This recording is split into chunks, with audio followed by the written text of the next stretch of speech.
So his fifth point is that YouTube operates as a place where ordinary people can be journalists, which is very important because everyone has now a digital camera or a camera on their cell phone, so they can witness events, and events that previously would not have been seen in public or would not have been so quickly broadcast throughout the internet are now there. For example, there's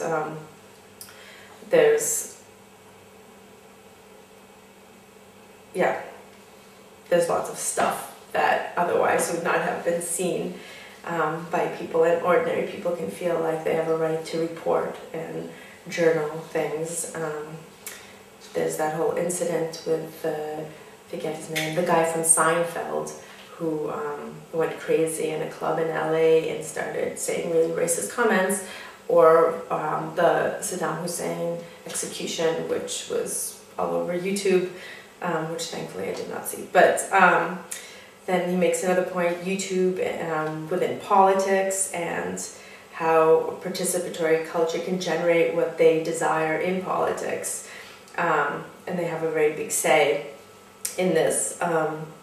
Although he cautions that, Jenkins cautions that it could be dangerous as well, because in political debates there are some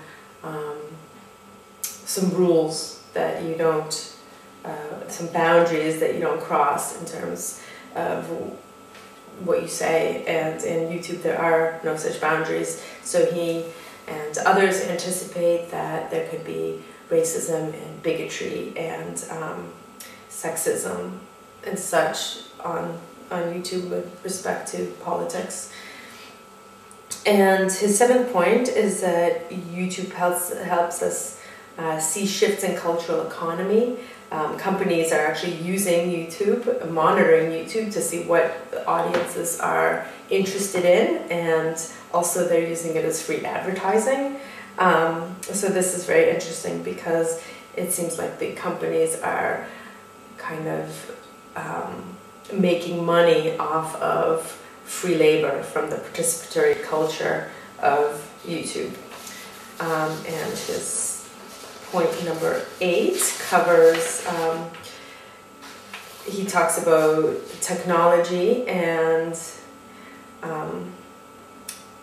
the YouTube still actually he likens YouTube to other technologies where people still need to know that it exists, it's available to use it, otherwise it's still only certain people and certain cultures and certain places, which opens up a greater debate as to what stratas of cultural society YouTube really represents, since only certain people have access to it. And he offers that there needs to be more propagating of information about these technologies and about things like YouTube.